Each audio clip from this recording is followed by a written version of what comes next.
Creativity propels engagement, which in turn retains the attention of the audience you're attempting to serve. And as a teacher, it's a critical component to building relationships with your students, which allows them to maximize their learning potential and see their curiosity level at its highest peak. And Dr. Cyndi Burnett knows all about this. She's the Director of Possibilities for Creativity and Education, an organization whose mission it is to empower educators to infuse creative thinking in classrooms all around the world. Dr. Burnett has been teaching others how to be more creative in the classroom for more than 2 decades now, and she joined me this week to discuss ways to ensure that creativity remains as a main motivation to inspire students in the classroom. I'm Kevin McShann. Let's have this conversation.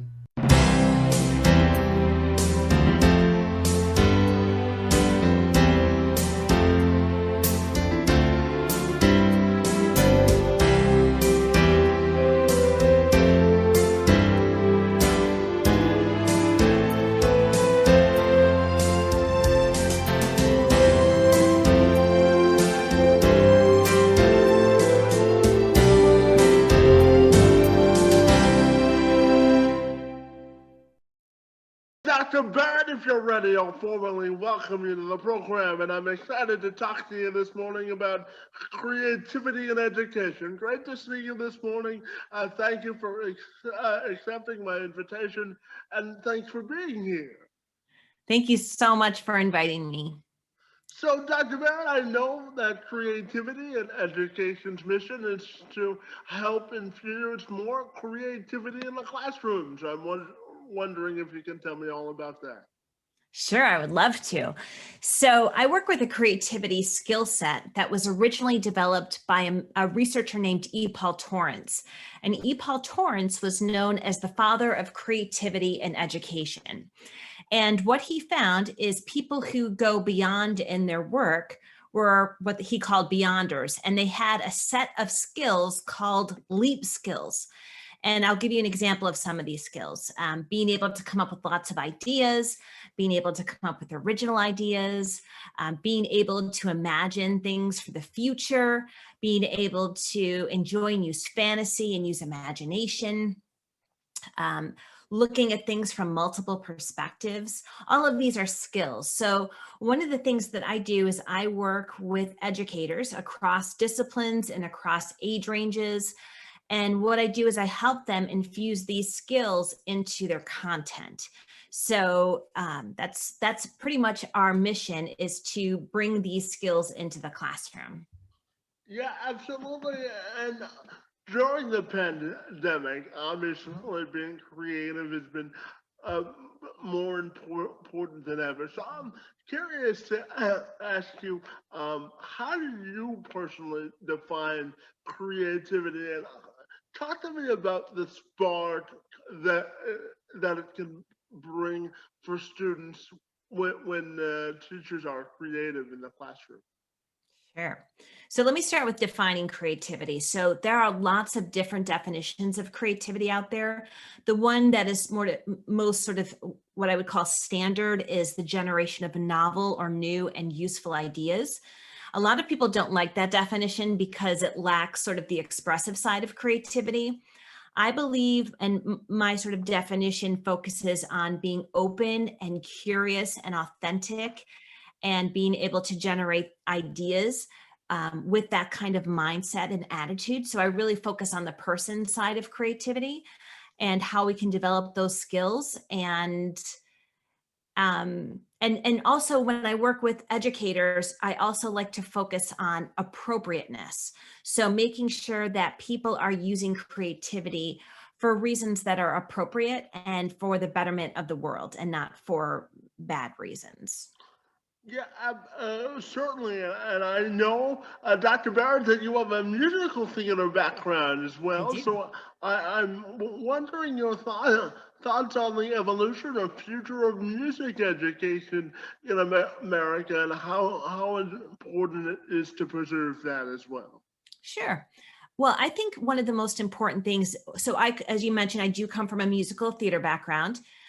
And then I went into the science of creativity. So I studied the science of creativity for about 20 years. And one of the things that I found was that people who work in the science of creativity really look at how to improve on things with creativity. So they look at more deliberate, cognitive, rational, semantic processes to help improve on creativity. And when they looked at artists, they would say, well, I don't do that sort of creativity.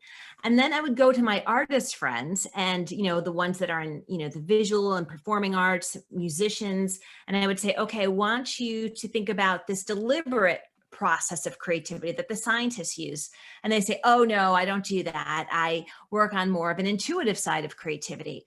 So, one of the things that I've been working on for the last 10 years is bridging those two pieces between the arts and the sciences with the creative thinking skills that I mentioned earlier on.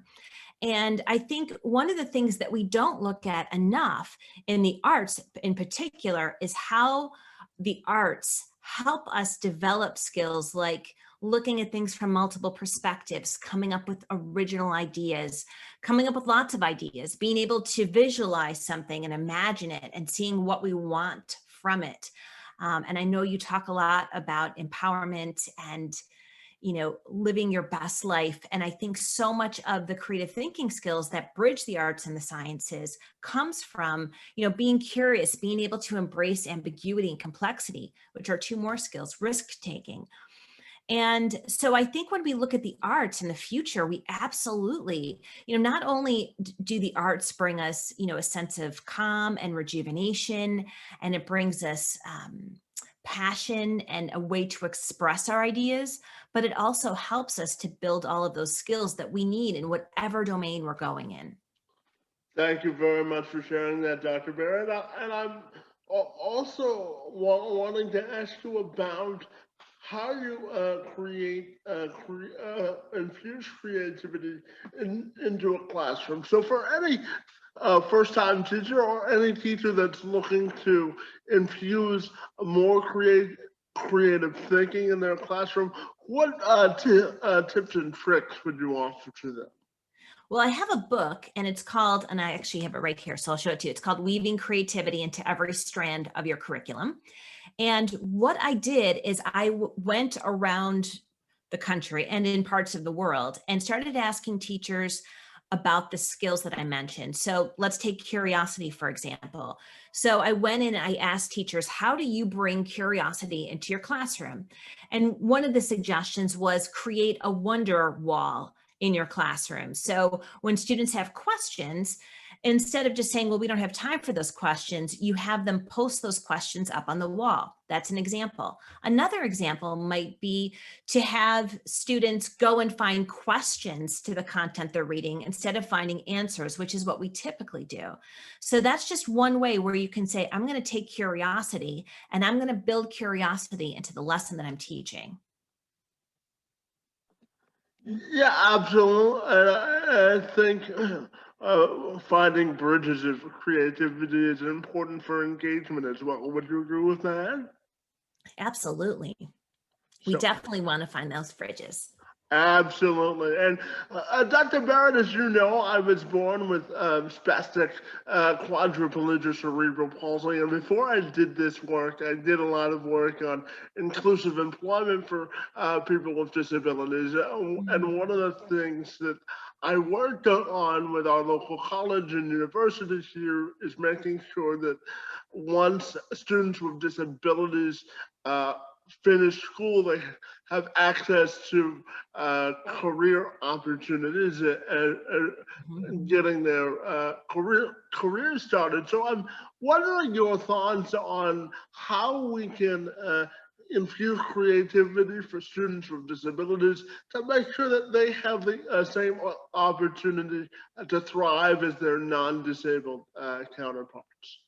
Well, I think that's a great question, Kevin. And I think it's really about making sure that they have opportunities to learn these creative thinking skills as well. So I noticed that you're a very curious person. Am I right?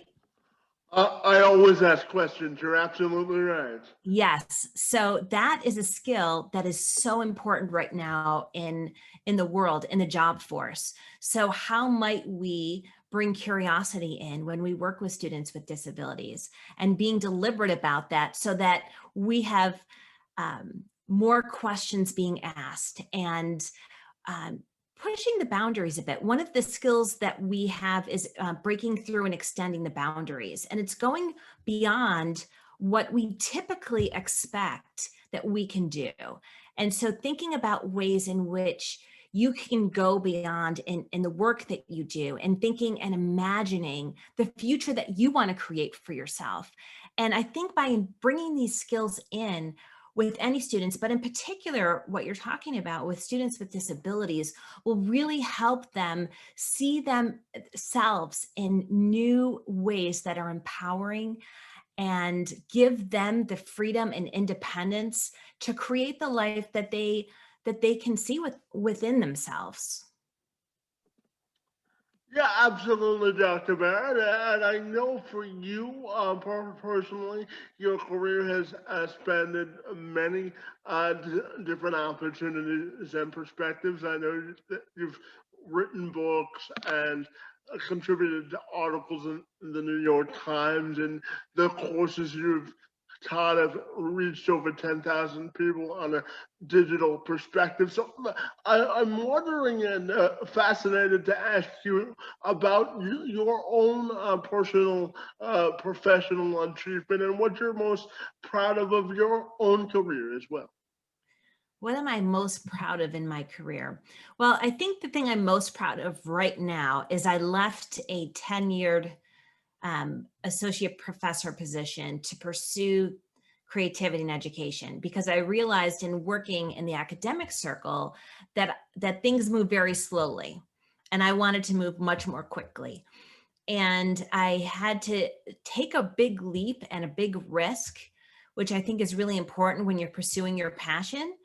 And I had to have the courage to leave so that I could start to create what I wanted. And knowing that even though I was creating something that I wanted, that I didn't know if it was going to work. I didn't know if I was going to be able to do it.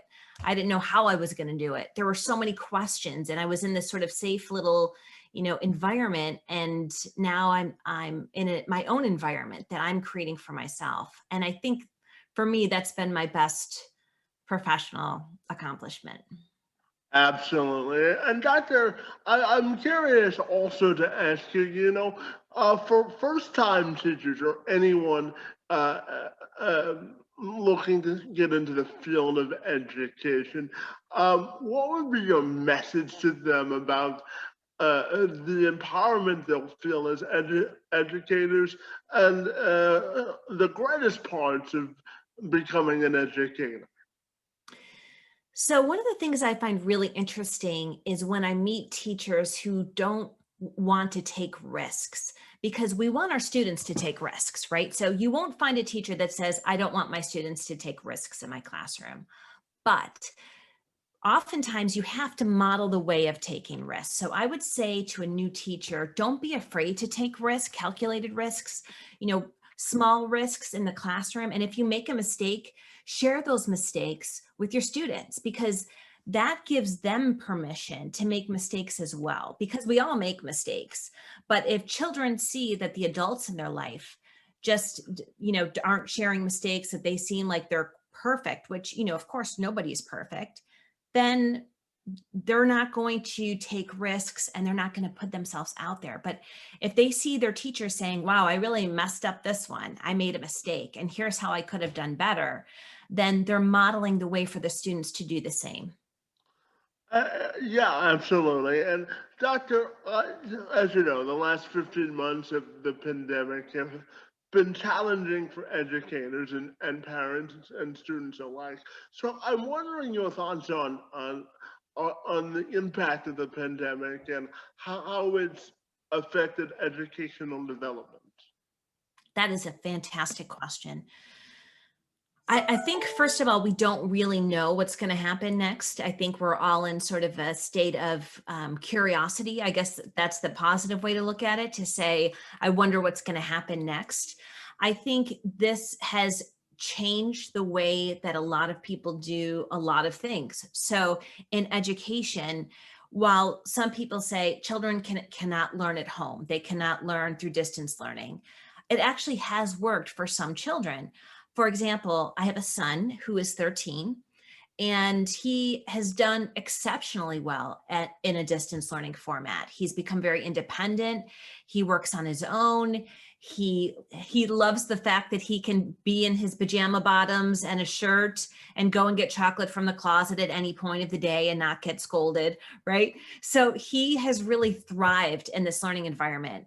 I have a daughter who is 11, and she's been in the distance learning courses for the last year, and it hasn't worked as successfully for her. So we've had to modify some of the things that she's doing.